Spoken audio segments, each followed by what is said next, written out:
You have seen the machine, its logos, its algorithms, its stagecoach of extraction. You have learned to resist, to build parallel systems, to shift your life outside the harvest. But who is building these systems? Who are the architects of the world beyond the machine? They are not celebrities, they are not gurus. They are ordinary people who decided that the only way to defeat a monster is to build something it cannot digest. Welcome to Mysterious Encounters. Tonight, we do not expose another trap.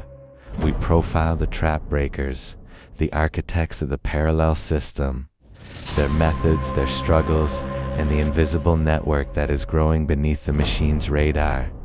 The architects are not an organization. They have no logo, no newsletter, no central command. They are individuals who have taken the principles of the parallel system: decentralization, offline resilience, intentional obscurity, mutual aid, adaptive pattern disruption, and turned them into tangible projects. Some are technologists building mesh networks and encrypted communication tools. Others are farmers creating community-supported agriculture that bypasses corporate supply chains.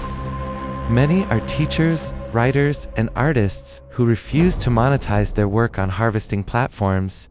What unites them is not ideology, it is action. They do not just critique the machine, they build alternatives. A tool library here, a time bank there, a neighborhood cooperative that shares childcare, repairs, and food. The architects are not waiting for permission. They are not waiting for the perfect moment. They are building now, with what they have, where they are. The architects follow a set of unwritten rules that have emerged from decades of trial and error. First, start small. A single garden, a single encrypted chat group, a single shared tool. Small projects are invisible to the machine. They also fail without catastrophic loss. Second, prioritize face-to-face. Digital tools are convenient, but they are also surveilled. The architects meet in person, in homes, in parks, in places that do not leave digital footprints. Third, use the machine's tools against it. They will use encrypted messaging, privacy-focused browsers, and even cache-based marketplaces.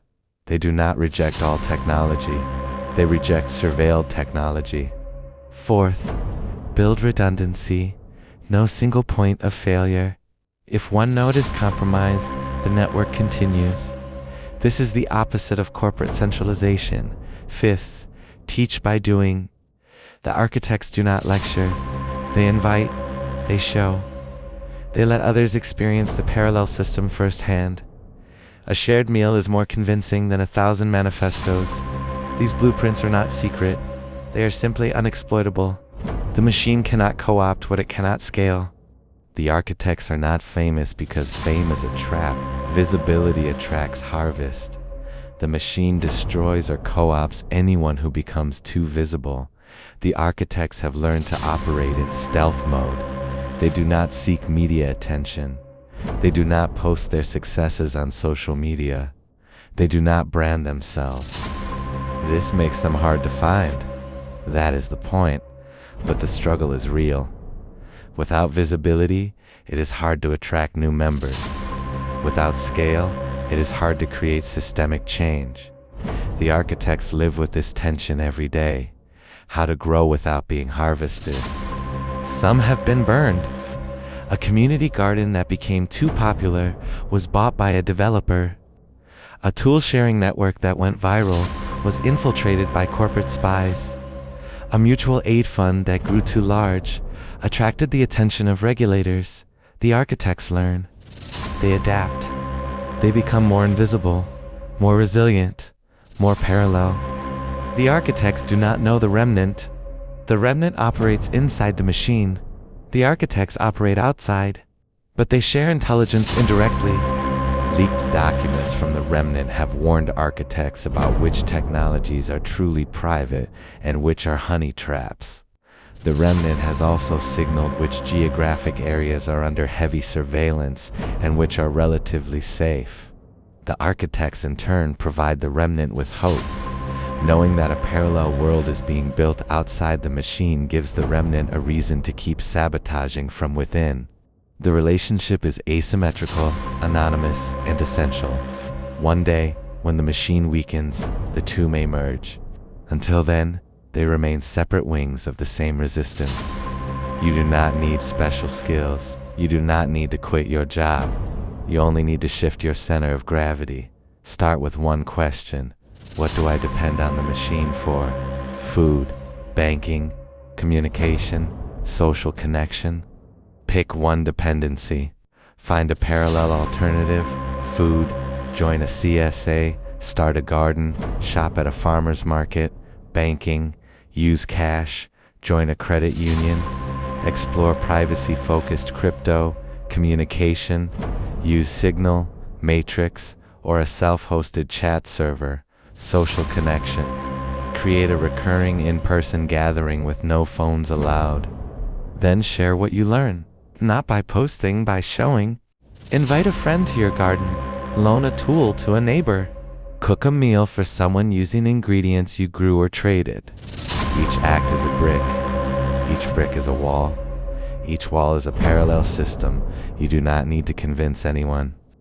You only need to be the alternative. The architects do not know if the parallel system will ever replace the machine. They do not need to. The goal is not to win.